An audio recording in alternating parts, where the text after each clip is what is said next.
Shalom friends, एक बार फिर से आप सभी का स्वागत है। आज मैं आपके लिए लेकर आई हूँ एक 1 ईयर बाइबल रीडिंग कैलेंडर। अगर आपका कोई बाइबल रीडिंग रूटीन नहीं है और आप कभी भी अपनी पूरी बाइबल कंप्लीट नहीं कर पाए हैं, तो ये वीडियो आपके लिए है। इसमें ओल्ड टेस्टमेंट और न्यू टेस्टमेंट के सभी चैप्टर्स को डे वाइज ऑर्गेनाइज किया गया है। डे 1 से लेकर डे 365 तक के सभी चैप्टर्स आपको यहाँ मिलेंगे। डे 365 पर आप अपनी पूरी बाइबल कंप्लीट कर पाएंगे, तो आप इसके द्वारा आशीषित हों। और अगर आपको ये वीडियो पसंद आती है तो आप अपने फैमिली और फ्रेंड्स से शेयर करें, और अगर आप चाहें तो आप सब्सक्राइब, लाइक और कमेंट भी करें और बेल आइकन को प्रेस करके नोटिफिकेशन ऑन करना ना भूलें। So praise the lord, shalom to everyone.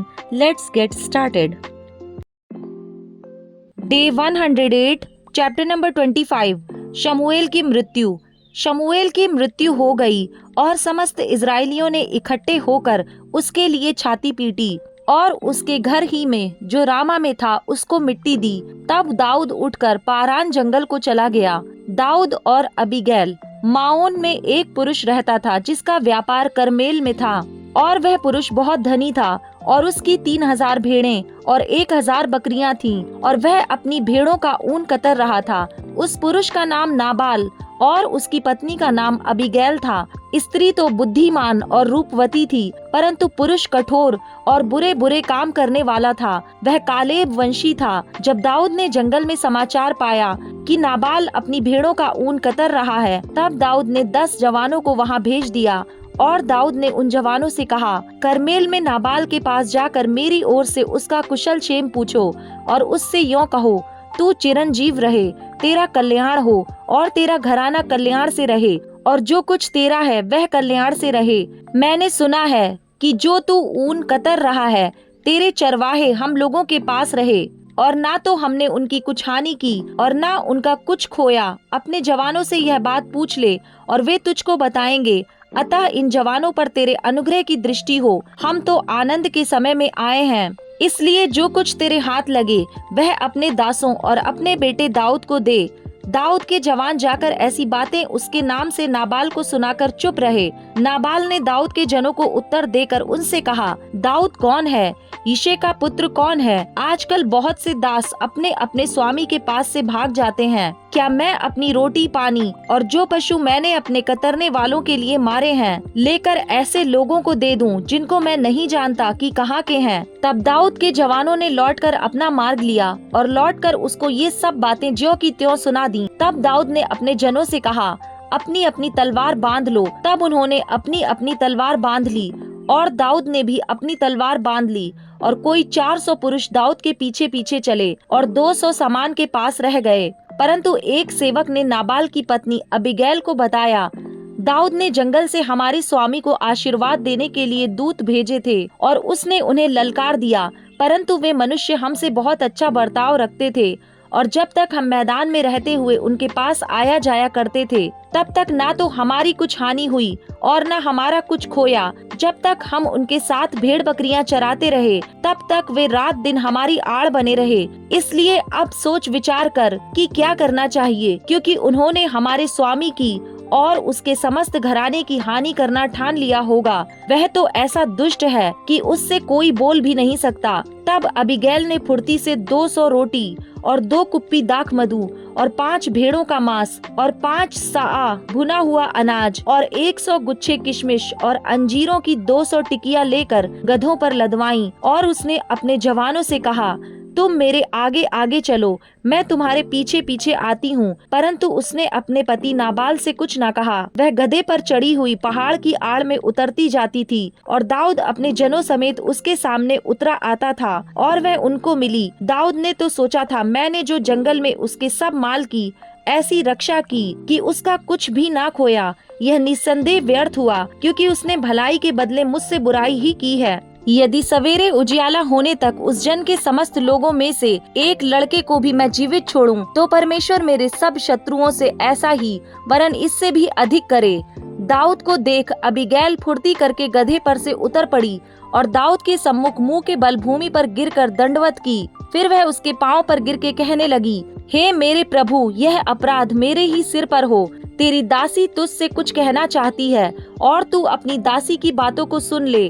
मेरा प्रभु उस दुष्ट नाबाल पर चित्त ना लगाए, क्योंकि जैसा उसका नाम है वैसा ही वह आप है। उसका नाम तो नाबाल है और सचमुच उसमें मूढ़ता पाई जाती है। परंतु मुझ तेरी दासी ने अपने प्रभु के जवानों को, जिन्हें तूने भेजा था, ना देखा था। और अब हे मेरे प्रभु, यहोवा के जीवन की शपथ और तेरे जीवन की शपथ कि यहोवा ने जो तुझे खून से और अपने हाथ के द्वारा अपना बदला लेने से रोक रखा है, इसलिए अब तेरे शत्रु और मेरे प्रभु की हानि के चाहने वाले नाबाल ही के समान ठहरें। और अब यह भेंट जो तेरी दासी अपने प्रभु के पास लाई है, उन जवानों को दी जाए जो मेरे प्रभु के साथ चलते हैं। अपनी दासी का अपराध क्षमा कर, क्योंकि यहोवा निश्चय मेरे प्रभु का घर बसाएगा और स्थिर करेगा, इसलिए कि मेरा प्रभु यहोवा की ओर से लड़ता है और जन्म भर तुझ में कोई बुराई नहीं पाई जाएगी। और यद्यपि एक मनुष्य तेरा पीछा करने और तेरे प्राण का ग्राहक होने को उठा है, तो भी मेरे प्रभु का प्राण तेरे परमेश्वर यहोवा की जीवन रूपी गठरी में बंधा रहेगा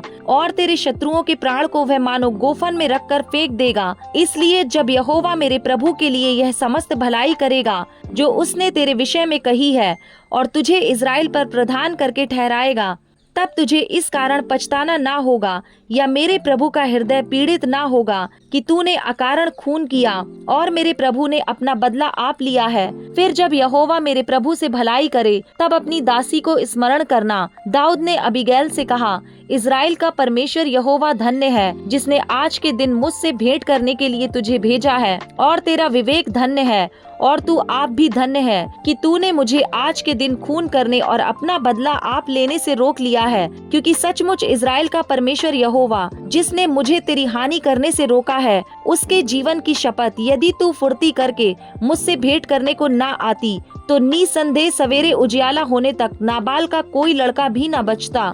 तब दाऊद ने उसे ग्रहण किया जो वह उसके लिए लाई थी। फिर उससे उसने कहा, अपने घर कुशल से जा। सुन, मैंने तेरी बात मानी है और तेरी विनती ग्रहण कर ली है। तब अबीगैल नाबाल के पास लौट गई और क्या देखती है कि वह घर में राजा का सा भोज कर रहा है और नाबाल का मन मगन है और वह नशे में अति चूर हो गया है। इसलिए उसने भोर के उजियाला होने से पहले उससे कुछ भी ना कहा। सवेरे जब नाबाल का नशा उतर गया, तब उसकी पत्नी ने उसे सारा हाल कह सुनाया। तब उसके मन का हियाव जाता रहा और वह पत्थर सा सुन्न हो गया। और उस दिन के पश्चात यहोवा ने नाबाल को ऐसा मारा कि वह मर गया।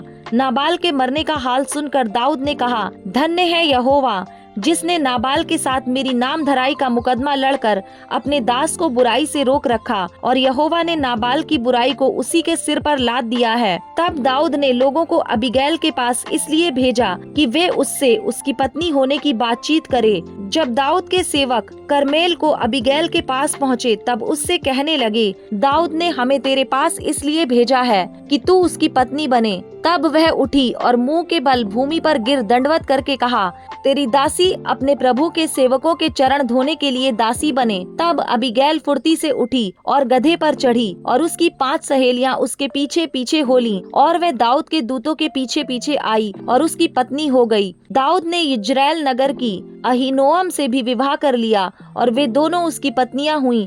परंतु शाऊल ने अपनी बेटी दाऊद की पत्नी मीकल को लैश के पुत्र गल्लीम वासी पलती को दे दिया था। Chapter number 26।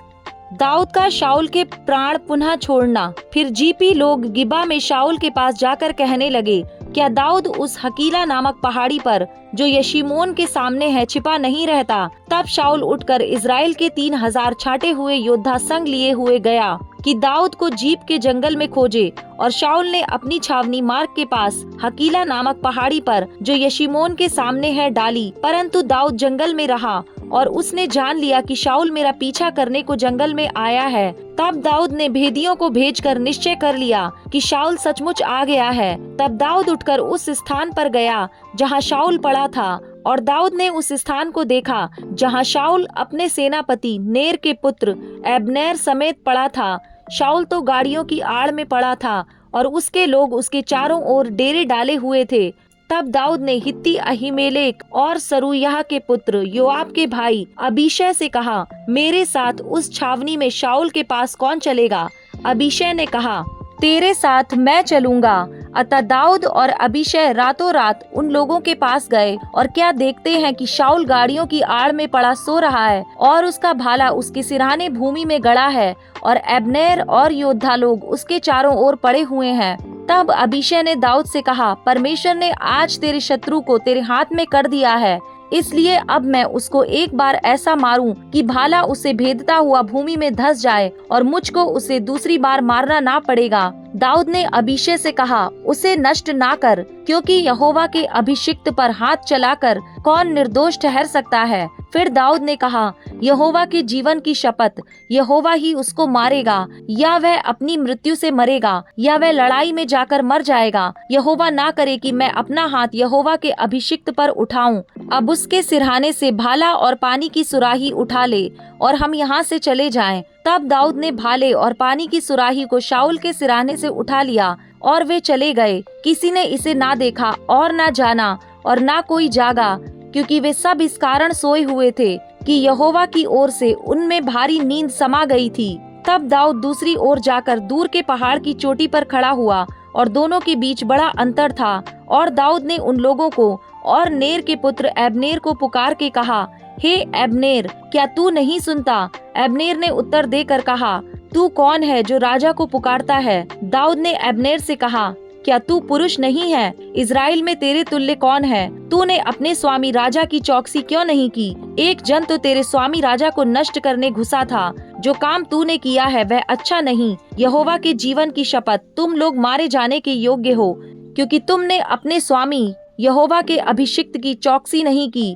अब देख, राजा का भाला और पानी की सुराही जो उसके सिरहाने थी, वे कहाँ हैं? तब शाऊल ने दाऊद का बोल पहचान कर कहा, हे मेरे बेटे दाऊद, क्या यह तेरा बोल है? दाऊद ने कहा, हाँ मेरे प्रभु राजा, मेरा ही बोल है। फिर उसने कहा, मेरा प्रभु अपने दास का पीछा क्यों करता है? मैंने क्या किया है और मुझसे कौन सी बुराई हुई है? अब मेरा प्रभु राजा अपने दास की बातें सुन ले। यदि यहोवा ने तुझे मेरे विरुद्ध उकसाया हो तब तो वह भेंट ग्रहण करे, परंतु यदि आदमियों ने ऐसा किया हो तो वे यहोवा की ओर से शापित हों, क्योंकि उन्होंने अब मुझे निकाल दिया कि मैं यहोवा के निज भाग में ना रहूं, और उन्होंने कहा है, जा पराये देवताओं की उपासना कर। इसलिए अब मेरा लहू यहोवा की आंखों की ओट में भूमि पर ना बहने पाए। इज़राइल का राजा तो एक पिस्सू ढूंढने आया है, जैसा कि कोई पहाड़ों पर तीतर का अहेर करे। शाऊल ने कहा, मैंने पाप किया है। हे मेरे बेटे दाऊद, लौट आ। मेरा प्राण आज के दिन तेरी दृष्टि में अनमोल ठहरा, इस कारण मैं फिर तेरी कुछ हानि ना करूंगा। सुन, मैंने मूर्खता की और मुझसे बड़ी भूल हुई है। दाऊद ने उत्तर देकर कहा, हे राजा, भाले को देख, कोई जवान इधर आकर इसे ले जाए। यहोवा एक एक को अपने अपने धर्म और सच्चाई का फल देगा। देख, आज यहोवा ने तुझको मेरे हाथ में कर दिया था, परंतु मैंने यहोवा के अभिषिक्त पर अपना हाथ उठाना उचित न समझा। इसलिए जैसे तेरे प्राण आज मेरी दृष्टि में प्रिय ठहरे, वैसे ही मेरे प्राण भी यहोवा की दृष्टि में प्रिय ठहरे, और वे मुझे समस्त विपत्तियों से छुड़ाए। शाऊल ने दाऊद से कहा, हे मेरे बेटे दाऊद, तू धन्य है, तू बड़े बड़े काम करेगा और तेरे काम सफल होंगे। तब दाऊद ने अपना मार्ग लिया और शाऊल भी अपने स्थान को लौट गया। Luke chapter number 16 verse number 19 to 31। धनी मनुष्य और निर्धन लाजर। एक धनवान मनुष्य था जो बैंजनी कपड़े और मलमल पहनता और प्रतिदिन सुख विलास और धूमधाम के साथ रहता था। लाजर नाम का एक कंगाल घावों से भरा हुआ उसकी डेवड़ी पर छोड़ दिया जाता था, और वह चाहता था कि धनवान की मेज पर की जूठन से अपना पेट भरे। यहाँ तक कि कुत्ते भी आकर उसके घावों को चाटते थे। ऐसा हुआ कि वह कंगाल मर गया और स्वर्ग दूतों ने उसे लेकर अब्राहम की गोद में पहुंचाया। वह धनवान भी मारा और गाड़ा गया, और अधोलोक में उसने पीड़ा में पड़े हुए अपनी आंखें उठाईं और दूर से अब्राहम की गोद में लाजर को देखा। तब उसने पुकार कर कहा, हे पिता अब्राहम, मुझ पर दया करके लाजर को भेज दे, ताकि वह अपनी उंगली का सिरा पानी में भिगोकर मेरी जीभ को ठंडा करे, क्योंकि मैं इस ज्वाला में तड़प रहा हूँ। परंतु अब्राहम ने कहा, हे पुत्र, स्मरण कर कि तू अपने जीवन में अच्छी वस्तुएं ले चुका है, और वैसे ही लाजर बुरी वस्तुएं, परंतु अब वह यहाँ शांति पा रहा है और तू तड़प रहा है। इन सब बातों को छोड़, हमारे और तुम्हारे बीच एक भारी गड्ढा ठहराया गया है, जो यहाँ से उस पार तुम्हारे पास जाना चाहे वे ना जा सके, और ना कोई वहाँ से इस पार हमारे पास आ सके। उसने कहा, तो हे पिता, मैं तुझसे विनती करता हूँ कि तू उसे मेरे पिता के घर भेज, क्योंकि मेरे 5 भाई हैं। वह उनके सामने इन बातों की गवाही दे, ऐसा ना हो कि वे भी इस पीड़ा की जगह में आएं। अब्राहम ने उससे कहा, उनके पास तो मूसा और भविष्यद्वक्ताओं की पुस्तकें हैं, वे उनकी सुने। उसने कहा, नहीं हे पिता अब्राहम, पर यदि कोई मरे हुओं में से उनके पास जाए तो वे मन फिराएंगे। उसने उससे कहा, जब वे मूसा और भविष्यद्वक्ताओं की नहीं सुनते, तो यदि मरे हुओं में से कोई जी भी उठे तो भी उसकी नहीं मानेंगे।